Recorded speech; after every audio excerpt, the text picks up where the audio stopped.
네, 상승 출발한 국내 증시 오늘은 어떤 섹터와 어떤 종목을 살펴보면 좋을지 전문가님 의견 들어보도록 하겠습니다. 자, 오늘은 신일섭 전문가님 전화 연결되어 있는데요. 전문가님 안녕하세요. 네, 안녕하세요. 네, 지금 현재 상승 출발을 했습니다. 전일장에서도 상승 마감을 한 우리 증시인데요. 여전히 흐름 좋습니다. 한번 복귀 부탁드립니다. 아, 우리 장이요? 네.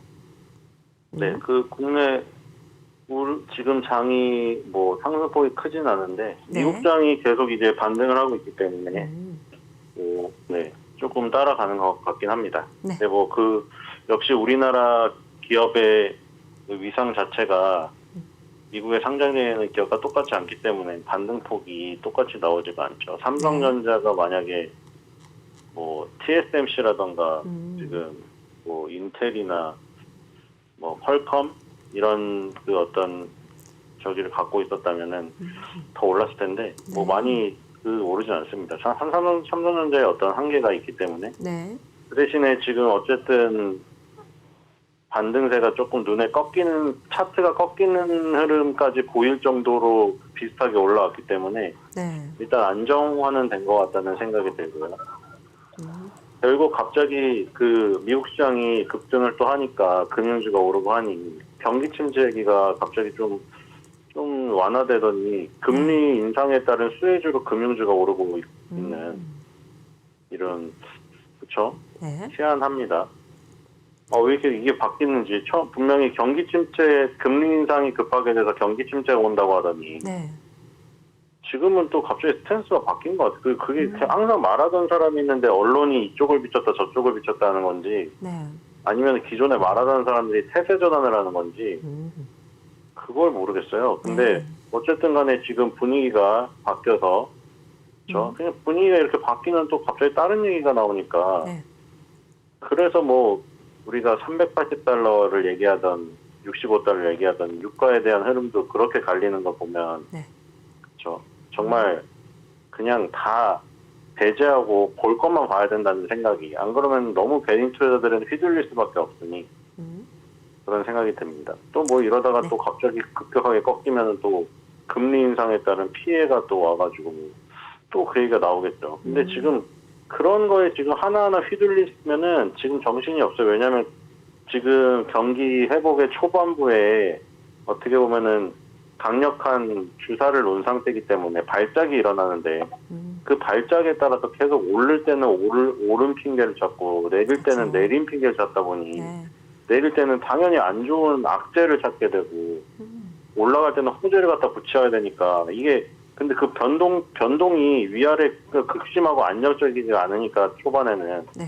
거기에 휘둘리게 되면은 뭔지를 몰라요 지금. 근데 그냥 지금 그거 다 배제하고 일단 이 2008년 세계금융 위기 이후에 가장 침체권에 있었다는 그 부분만 생각을 하면은 당연히 지금은 고무줄이 당겨질 대로 당겨진 다음에 반대쪽으로 뛰어 올라가는 어떤 과정에 있다고 봐야겠죠. 네. 그래서 그런 부분을 생각하면서 7말 8초는 휴가를 다녀와도 될 만큼 안정적인 상황이 유지되는 흐름이 나올 것 같습니다. 네, 좋습니다. 이렇게 해서 국내 증시 살펴주시면서 글로벌 증시도 함께 보셨는데요. 자, 뉴욕 증시까지 앞서 좀 잠깐 살펴보셨던 것처럼 반도체주들이 좀 강세의 흐름 펼쳤습니다. 자, 이제 필라델피아 반도체 지수까지도 좀 상승을 했고요. 나스닥 지수까지 급반등세를 지속하고 있는데요. 전반적으로 뉴욕 증시 한번 살펴주시죠.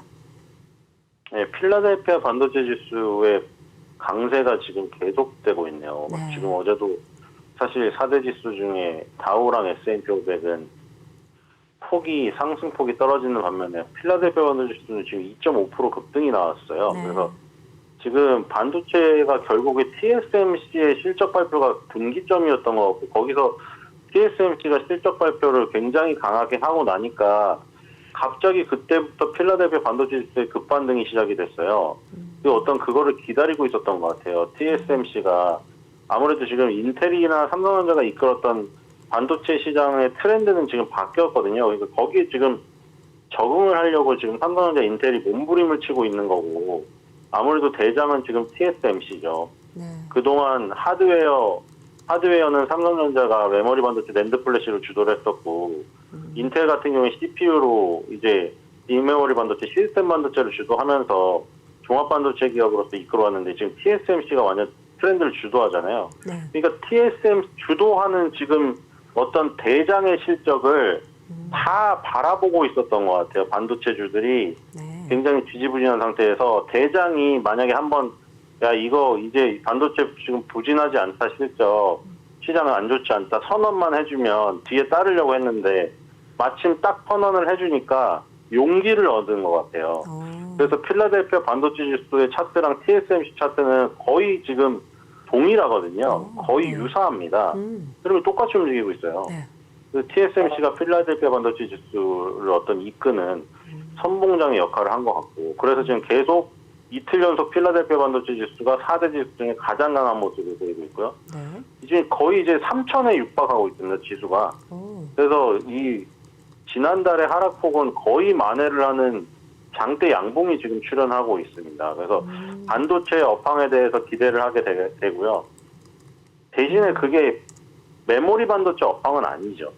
그래서 어떤 그 부분 쪽에서 이제 TSMC의 무기가 될 수가 있는 ASML이라든가 어플라이드 머티리얼즈, 램리서치, KLA, 반도체 장비주들도 지금 전부 다 급반등이 났습니다. 네. 그래서 거기에 연관된 기업들은 계속 좋을 것 같고 나스닥은 1.58%가 올랐는데 필라델피아 반도체 지수에 속한 반도체 기업과 어떤 그 요즘에 부각이 되었던 플랫폼 기업들, 바이오 기업들 이런 것들이 총 집합이 되어 있는데 반도체 지수가 2.49%를 이끌었는데 나스닥은 1.58이니까 그것보다는 폭이 덜했다고 볼 수가 있겠죠. 근데 이제 그 중에서 넷플릭스, 월트 디즈니, 로블록스, 쇼피파이, 완전히 팝패치 이런 그 코로나 팬데믹 지나고 완전 망가져가지고 제 자리로 돌아가는 것을 더불어 그냥 2020년 3월 이전 가격으로 간 것들이 엄청 많이 있거든요. 그것들이 지금 급반등이 일어나서 우리나라에서도 지금 그런 지금 류의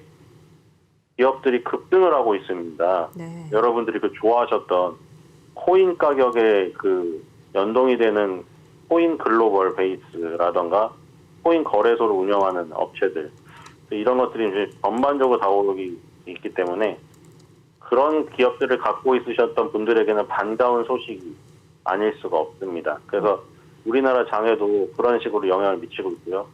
다우 S&P 500은 이제 아무래도 그동안 정유주가 엑슨모빌, 쉐브론이 이끌었지만 유가의 급등세가 주춤하면서 그런 전통 주식들이 어떤 탄력적인 모습이 둔화되는 모습. 그래서 이제 다우 S&P 500 짝꿍보다는 나스닥 필라델피아 반도체 더 강한 흐름이 나오고 있습니다. 그래서 거기서 연동된 반도체 기업 중에서 TSMC가 이끄는 그 생태계 안에서 굉장히 성과를 내는 기업, 그리고 그 코스닥이나 코스피에 있는 코로나 팬데믹 때 낙폭과대로 빠졌던 그런 종목들, 우리 그 꿈의 기업들 있잖아요. 메타버스니 NFT니 가상화폐 관련된 그런 기업들, 그런 것들의 반등도 지금 어느 정도 나온다는 생각이 듭니다. 네, 좋습니다. 자, 이제 전반적으로 좀 뉴욕 증시 살펴주셨는데요. 자, 아무래도 이제 TSMC의 실적 발표가 분기점이 되면서 전체 반도체 주가를 좀 들썩였던 점 짚어주셨고요. 또 필라델피아 반도체 지수가 이틀 연속 4대 지수 중에 가장 강세 흐름을 보여줬다는 점도 짚어주셨습니다. 자, 여기에 좀 넷플릭스와 또 월트 디즈니 관련된 이런 이슈들도 좀 체크를 해주셨는데요. 최근에 넷플릭스가 실적 발표를 하면서 이제 그 가입자 이탈을 어느 정도 예상은 했지만 예상치보다는 좀 적은 가입자 이탈로 맞으면서 주가가 상승했던 점이 있습니다. 전반적으로 전문가님 어떻게 보셨을까요? 네, 넷플릭스도 그렇고 로블록스도 그렇고 네. 팝패치, 쇼피파이, 뭐 스포티파이, 그리고 펠로튼 인터랙티브 전부 다 집에서 메타버스 가상 세계에서 놀고 네. OTT 보고 사이클 타면서 선생님하고 대화하면서 수업하고 네네. 그리고 명품 쇼핑하고 온라인 명품 쇼핑 그런 것들이 지금 다 멜론에 비교되는 쇼피파이도 그렇고 다 지금 원점으로 제로 베이스로 갔거든요. 제로 베이스. 2020년 3월 달에 돈 들어와서 올라갔던 부분 다 깎였어요. 그러니까 전부 제로 베이스로 갔고요. 딱 0이에요. 0으로 갔고요. 네. 올라갔던 건 신기루처럼 사라졌어요. 2년 동안. 그리고 심한 거는 0에서 마이너스로 갔거든요. 지금 다. 네. 그러니까 그냥 이제 제자리에서 또 원점에서 출발하는 거예요. 100m 달리기를 했는데 다시 돌아갔어요. 리와인드 감길에서 다시 돌아와가지고 이제는 이격에 대한 부담이 전혀 없어져 버렸죠. 그냥 2년의 그 시간은 그냥 자기의 실력이 아니었던 거예요. 지금 다. 그냥 돈 때문에 코로나 같은 게 없었으면 그렇게 쓸 수가 없었던 것이죠. 네. 코로나가 고마웠던 기업들이죠. 근데 이제는 원래 성장의 속도대로 가는 거죠. 원래 코로나가 없었다고 쳤을 때 2년간의 그 부분은 삭제가 된 거고 원래 코로나가 없었는데 기본적으로 OTT가 성장하는 속도, 기본적으로 메타버스가 성장하는 속도, 기본적으로 로블록스 같은 가상 그 세계가 성장하는 속도, 그 속도에 맞춰서 이제 제로 베이스 0에서 다시 시작을 하게 되는 거죠, 지금. 그러니까 지금 2년 동안의 속도보다는 느릴 겁니다. 왜냐면 2년 동안의 그 구간은 정말 달콤한 꿈과 또 같은 것이었죠. 달콤한 꿈. 네. 코로나가 없었으면 그렇게 성장할 수 있었을까. 그렇죠. 그래서 지금 이제는 0에서 다시 시작하는 흐름이고 2년 동안에 가져갔던 흐름보다는 세진 않겠지만 원래 그 성장, OTT의 성장이랑 이런 것들은 일단 진행이 될 수밖에 없는 상황이잖아요. 네. 그러니까 제로 베이스니까 부담 없이 이제 그쵸.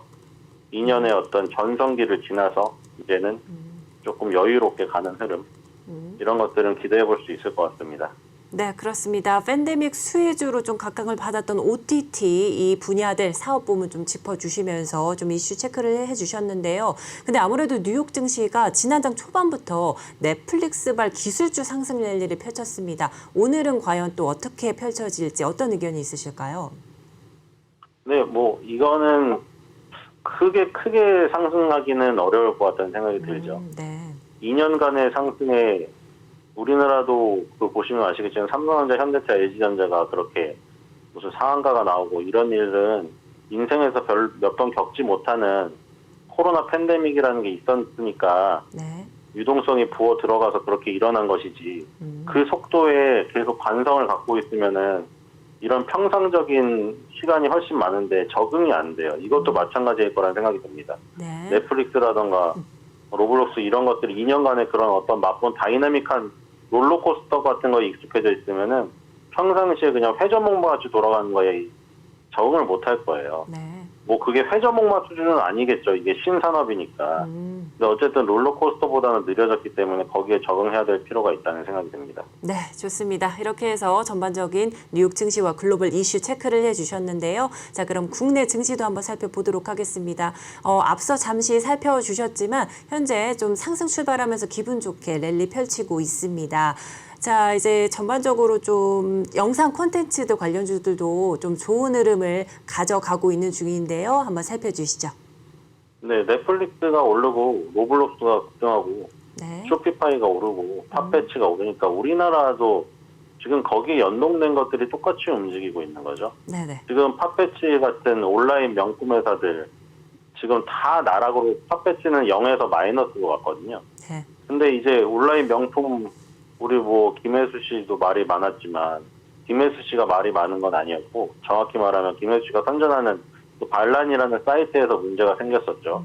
하지만 그 문제에도 불구하고 온라인 명품 시장이 커지고 있는 게 사실이고 네. 그런 사업을 하는 업체들 그리고 뭐 지금 로블록스에 그 비견될 수 있는 네이버의 제페토 같은 거 그리고 위직 스튜디오 같은 것도 가상세계에 연동되어 있고 저 영화의 VFX 기술 이런 거 연동되어 있는 기업들이고 넥스트나 다이언트 스텝 전부 다 마찬가지고요. 지금 이런 것들이 지금 어저께 미국 시장에서 반등했던 코로나 때 굉장히 강하게 떠올랐던 이런 쪽에 연관되어 있던 기업들이거든요. 지금 전부 네. 네이버, 카카오, 위직 스튜디오, 메타, 여기 넥스트, 자이언트 스텝 그런 거 위주로 지금 급반등이 나오고 있습니다. 오늘. 네. 그런 반면에 그 사이에 잠깐 강했던 바이오주는 지금 다시 떨어지고 있고요. 시젠을 비롯해서 진단키트주들은 뭐 지금 더블링이 일어나고 4차 백신 접종 얘기가 나와도 역시 그 전성기죠. 2년 동안 가져왔던 그 전성기. 그것을 이기려면은 그쵸? 더 최악의 상황이 와야 됐는데 그게 안 나오니까 네. 떨어지고 있고요. 근데 그렇다고 해서 지금 이게 계속 이어지겠는가? 그것도 좀 회의적이긴 합니다. 뭐 네. 코인 가격이 지금 다시 계속 올라가가지고 뭐 하거나 뭐 메타버스 시대가 다시 또 그만큼의 위력을 발휘할 것인가는 의문이 있습니다. 그래서 이건 약간 순환매적인 관점이 아닌가 싶고요. 네. 뮤직 스튜디오를 비롯해서 이런 것들이 오른다고 연속성을 갖기보다는 결국 바이오주도 올랐다가 바이오주 쉴 때 또 이런 것이 올랐다가 네. 이런 것이 또 떨어지면은 바이오주가 또 오르고 약간 이런 순환매적인 성격에서 나오는 게 아닌가. 위메이드의 상승도 오늘 그렇습니다. 위메이드의 상승은 그냥 코인 가격의 상승과 똑같다고 보면 되죠. 엔비디아라는 코인 채굴할 때 필요한 그래픽 카드를 만드는 회사랑 네. 이 NFT 게임을 만드는 위메이드, 그 다음에 그 위메이드에서 게임을 해가지고 나중에 결국 코인으로 바꿔야 되는데 그 코인 거래소를 운영하는 코인 글로벌 베이스, 이 회사들이 결국 하는 섹터로 구분하면은 엔비디아는 반도체고 지금 위메이드는 게임 업체고 코인베이스 글로벌은 코인 거래소인데 섹터는 다 다른데 코인이라는 어떤 공통 주제로 엮여 있는 거죠. 그래서 지금 엔비디아랑 코인베이스 글로벌이 급등을 했기 때문에 네. 당연히 우리나라 시장에서는 위메이드 같이 NFT 게임을 주도하는 업체가 오르는 거다. 하지만 이제 게임으로 사실은 게임성으로 평가받기보다는 너무 코인 가격에 연동되는 어떤 코인의 대체제 같이 돼버려가지고 네. 변동이 좀 심한 게 굉장히 좀 대응하기 어려운 부분이다. 이런 네. 생각이 듭니다. 네, 그렇습니다. 그리고 네. 네, 말씀하시죠. 네, 그런 이유가 오르고 있습니다. 위직 스튜디오, 아프리카 TV 이런 쪽이 오늘은 강합니다. 네, 좋습니다. 자, 국내 증시, 좀 영상 콘텐츠와 메타버스 등의 관련주들의 급등 소식 좀 전해주셨습니다. 정관님, 오늘도 도움 말씀해 주셔서 감사드립니다. 예, 감사합니다. 네, 지금까지 신입석 전문가의 증시 콜센터였습니다.